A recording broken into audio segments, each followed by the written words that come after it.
Hey guys, today we're going to be dealing with an updated version of Tamriel Online.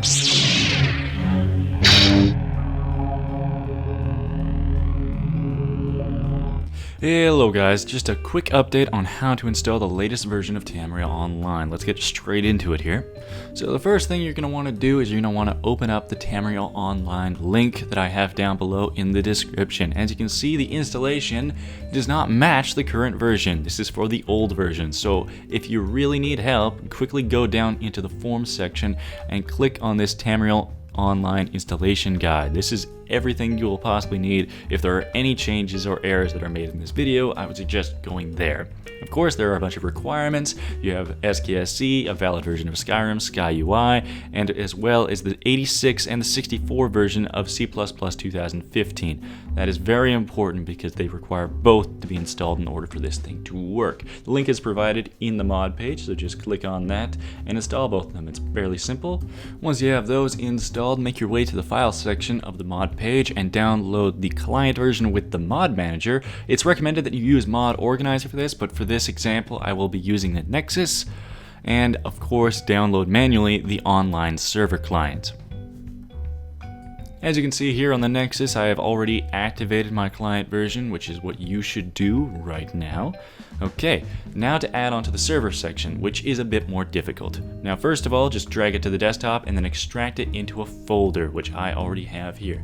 Now, if you open it up, you will notice that it is chaos in compared to what we had before. As opposed to just an ini file and an activator, there is a bunch of stuff here. That is because of the new change towards making it a SmartFox server. Now SmartFox seems to be a bit more stable and allows for NPC encounters now, which is why they've made the change, but let's get on to the installation.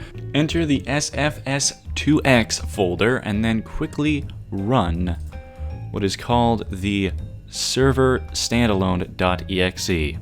And that will boot up your server. Now if it's closing, that may be due to the fact that you did not activate it onto your Nexus, or that you have not run Skyrim yet, so I would recommend you do those steps first. But in this case, we're just going to run as administrator and open up the standalone exe. And as you can see, the server is now running.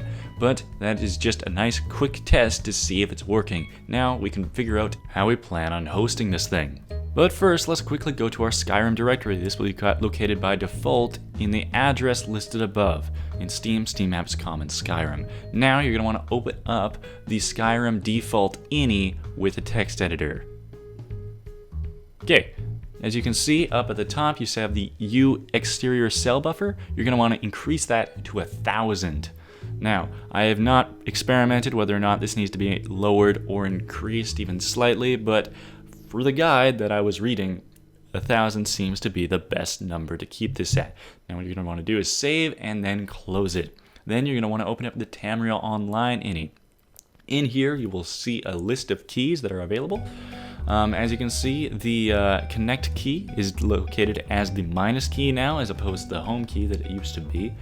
And here is where you're going to be inserting your IP address. Now, if you don't know what this is, you can actually just Google it and the internet will inform you what your IP is if you're trying to connect it over online. Of course, a creative way to get around this is to be just simply using a LogMe and Hamachi server, which I am doing currently, and it is working probably a lot better than it would be if I tried to figure out how to port forward and stuff and try and get a static IP. This is a much easier system in my opinion, so I would recommend this. So as you can see, I have connected with my friend. We have both launched the Hamachi server, and I have inserted the Hamachi's IP into the system.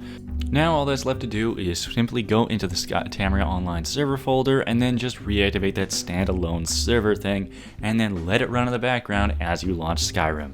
Alright, a few things to keep in note when you launch up this game. First of all, you need to be completed Helgen and have at least talked to either Alvor the blacksmith or Gertrude after you have finished the little tutorial to get the little quest to go to Whiterun to warn the Jarl. That needs to be finished. Another thing that you're going to need to do is you're all going to basically be in the same area. This isn't necessary, but it's probably better for you considering the stability of this latest update is atrociously bad. And finally, make sure that you do not have magic equipped, because magic causes a lot of issues with this mod and can lead to crashing to desktop almost instantaneously just because you're using it. So try and avoid magic builds at all costs. Okay, now I'm going to hit the minus key, which is the new key to activate the server now. I'm going to hit that, starting connection. There, it's got my Hamachi server. It's going to say connection is successful, we have logged in, and it'll say the number of the users in the room has changed. Obviously, you'll get a similar message whenever your friends connect to you.